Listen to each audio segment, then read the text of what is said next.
Unbinding, reading from the Buddha's Teachings, a book by Thanissaro Bhikkhu, Tuesday, November 29th, 2022. The Buddha had many names for total release to show how it solved many of the problems involved in wandering on, but the name he most frequently used was Nibbana, which literally means unbinding. In everyday usage, the Pali word Nibbana described the going out of a fire.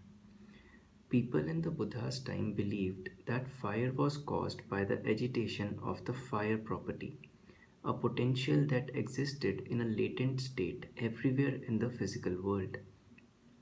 When agitated, the fire property would be ignited and then cling to its fuel, which was how a burning fire was sustained.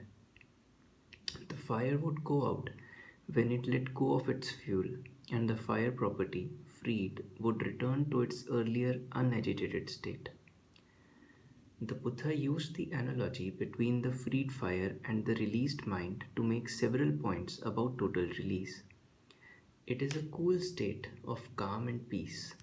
It comes from letting go of clinging.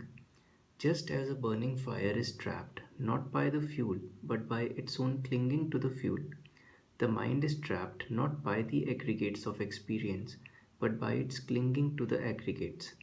This is why, when it lets go, the aggregates can't keep it from gaining release.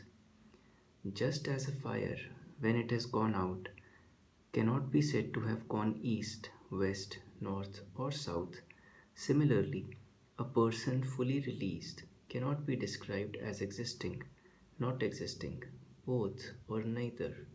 This point relates to the fact that, in the context of becoming, you define yourself by the desires you cling to. Because the released mind is free of clinging, it cannot be defined and so cannot be described. And just as the world of any becoming is also defined by the desires you cling to, a released mind cannot be located in any world. However, the analogy between a released fire and a released mind is not perfect. Unlike the fire, a released mind does not return to a previous latent state, and it cannot be provoked to leave its released state ever again. Nibbana exists totally separate from the wandering on of samsara, outside of space and time, the process of becoming, and the worlds of the six senses. It is not caused by anything and does not act as the cause of anything. This is why it brings all suffering to an end. Many of the Buddha's terms for describing Nibbana tell what it is not, to show that it is not like anything in the six senses. For example, he calls it a dimension with no hunger, no attachments, no affluence, and no affliction. But he does make three positive points about what it is. It is total freedom. It is the ultimate happiness, although this happiness does not come under the aggregates as a pleasant feeling. Instead, it is a pleasure that is totally unconditioned and does not depend on the six senses. It is a type of consciousness, although again it does not come under the aggregate of consciousness and does not depend on the senses. The Buddha's term for this consciousness is consciousness without surface. The image is of a light beam that does not strike against anything. Even though it is bright in and of itself, it does not appear in any location. A person who has reached Nibbana in this lifetime still experiences pleasure and pain at the senses, but his or her mind is once and for all freed from passion, aversion, and delusion.